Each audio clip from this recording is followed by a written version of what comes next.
I hope that the comments I'm about to make will not offend the questioner too much and some people around here.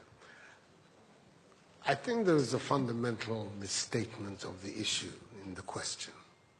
We can no longer continue to make policy for ourselves, in our country, in our region, in our continent, on the basis of whatever support the Western world or France or the European Union can give us.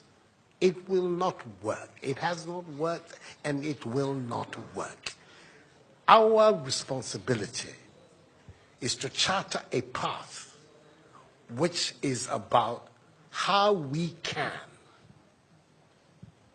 develop our nations ourselves.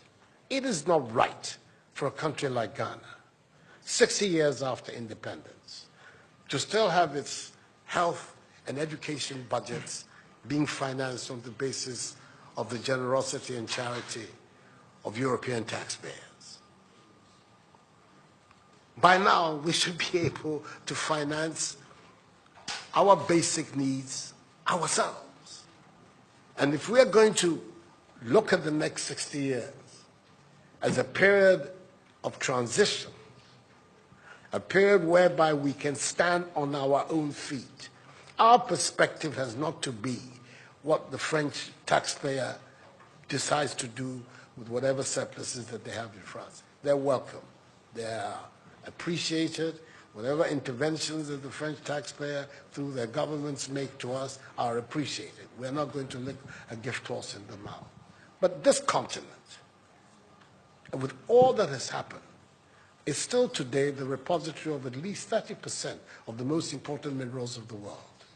It's a continent of vast, arable and fertile lands. It has the youngest population of any of the continents in the world. So it has the energy and the dynamism. We have seen it. These young men who are showing so much resilience and ingenuity in crossing the Sahara, finding ways to go across with rickety boats across the Mediterranean to really, those energies, we want to have those energies working inside our countries. And we're going to have those energies working in our countries if we begin to build systems that tell the young people of our country that their hopes, their opportunity are right here with us.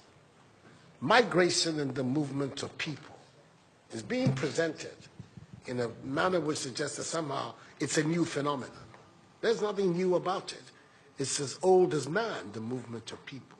And it has always been linked to the same thing.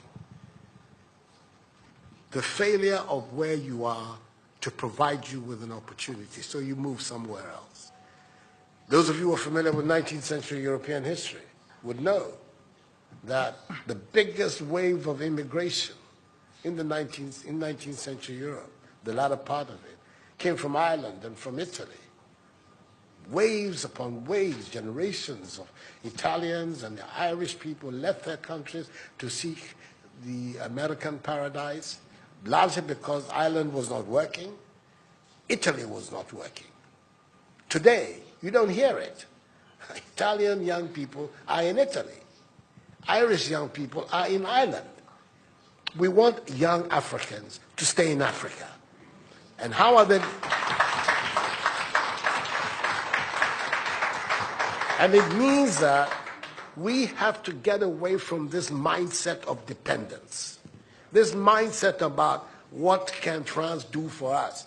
France will do whatever it needs to do for its own sake. And when those coincide with ours, tant mieux, as the French people say. But our main responsibility as leaders, as citizens, is what we need to do to grow our own countries.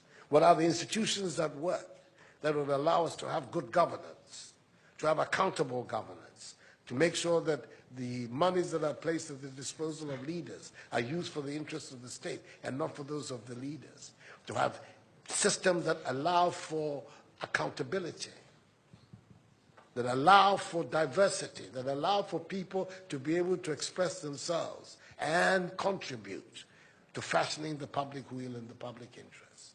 Our concern should be with what do we need to do in this 21st century to move Africa away from being cap in hand and begging for aid, for charity, for handouts. The African continent, when you look at its resources, should be giving monies to other places. We have huge wealth on this continent, in our own country of Ghana. And we need to have a mindset that says, we can do it. Others have done it. We can also do it. And once we have that mindset, we will see it as a liberating factor for ourselves. We keep talking about how it was that Koreans, Malaysians, Singaporeans, who got their independence at the same time as us. We're told of that at the time of Ghanaian independence, per capita Ghanaian income was higher than that of Korea. Today, Korea is part of the first world. So is Malaysia. So is Singapore. What happened? Why did they make that transition? And 60 years after independence, we are where we are. Those are the matters that should concern all of us as Africans, as Ghanaians. And not, when I say so with the greatest of respect to the French president, I think that the cooperation of France is something that I am, as you know, a strong friend of France. I am Francophile. So I don't have any difficulty with that.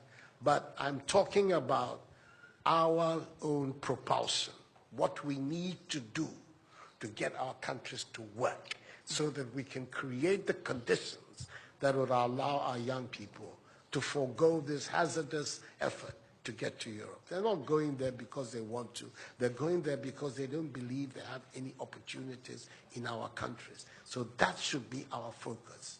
And I believe that with that if we change that mindset of dependence, that mindset which is contingent on aid and charity, we would see that in the decades ahead of us, the full flowering of the African peoples will take place. And that new African personality that was talked about at the time of our independence will become real and imminent in our times. That's what I'm saying. I hope that I'm not upsetting the questioner or even some of my friends who are here.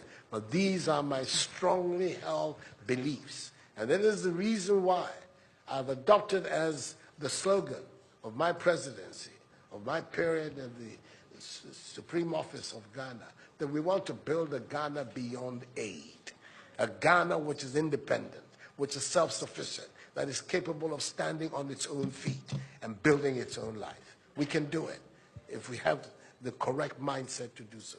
Mr. President, those are my contributions.